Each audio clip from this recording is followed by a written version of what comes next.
Siguro aware ka sa nangyayari ngayon sa showbiz, yung issue ng mga sexual harassment, mga ganyan, nabalitaan mo yon. And ikaw bilang isang matinee idol before and naging pinag-usapan nga yung mga picture. Ano masasabi mo tungkol dyan, Sir Lloyd? Well, sa totoo lang, I had my share of that when I was starting in the industry. Oh, pwede mong pakikwento? With very big directors pa and producers. But anyway, at the time, syempre pag nagbago ka artista, hindi mo naman alam ang kalakaran. And,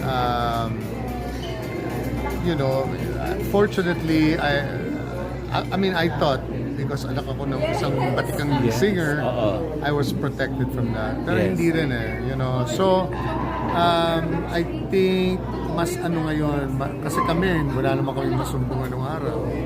You know, wala namang, I mean, in my particular case, wala naman nangyaring masama. Kasi, marunong naman ako umexit. Hanggang saan lang umabot. Diba? Pero yung mga inaano ka, kino-corner ka, mga ganyan-ganyan. Alam mo na. Yung sa'yo hanggang saan lang umabot? Well, yung nahalikan yung leeg mo. Oh my God. Kasi nalasing yung director ko. So, anong ginawa mo? Sabi ko lang, mag-CR ako direct, sandali lang. Then I got into my car na. But like I said, hindi lahat ng batang artista alam ko anong gagawin. Yes. Kasi hindi lang naman sa atin, kahit naman sa US, meron pa rin casting couch. You know? Yes. Maraming... Mel, music. Sino ba? Pakisabi naman. I'm sure maraming hindi lang makapagsalita. Yes. But I think na tama yan na dapat ilabas para rin ang yung mga gustong maging managers ngayon, you know how to protect your stars. At matakot din yung iba sa inyo na because of social media, lalabas yan.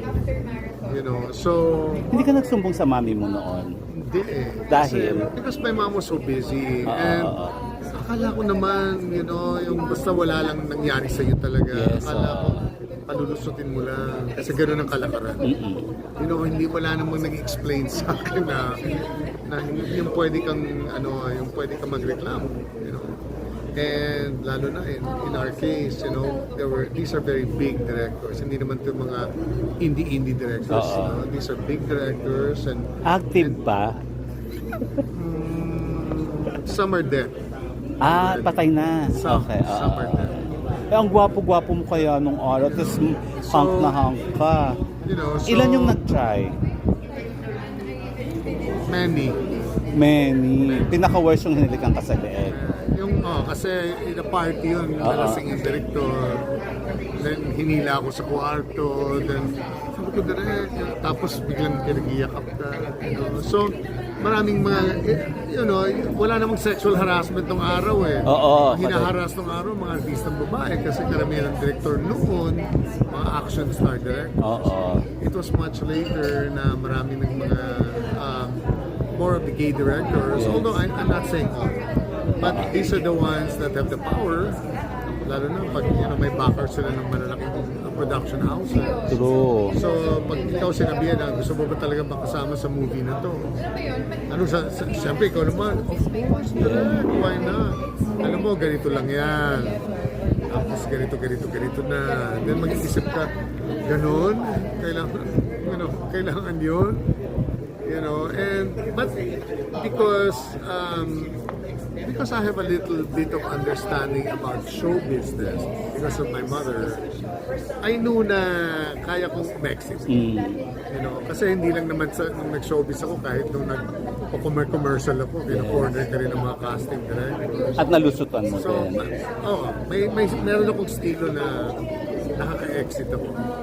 And you lost some projects because of that. Kasi yung iba, it was only nung nagkapangalan na ako talaga na medyo umatras na sila. Kasi hindi na pwede dahil may pangalan pa.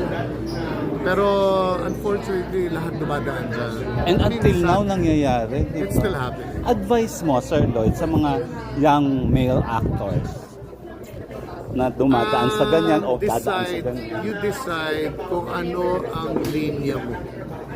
Ano ang Kasi unfortunately, marami namang mga nag-aartista rin na dumaan na rin sa kamay ng kung sino-sinong Pumayag. Diba? Nasa kanila wala naman yan kapwa lalaki naman yan. Correct. So it's up to you kung ano yung ano mo. But if you decide na hindi yan ang gusto mong mangyari, you befriend other maybe reporters or producers or directors and ask them direct, pag ako ba napunta sa ganitong situation, what can I do? Kasi nagkakaroon ka ng ibang point of view, then you have an idea.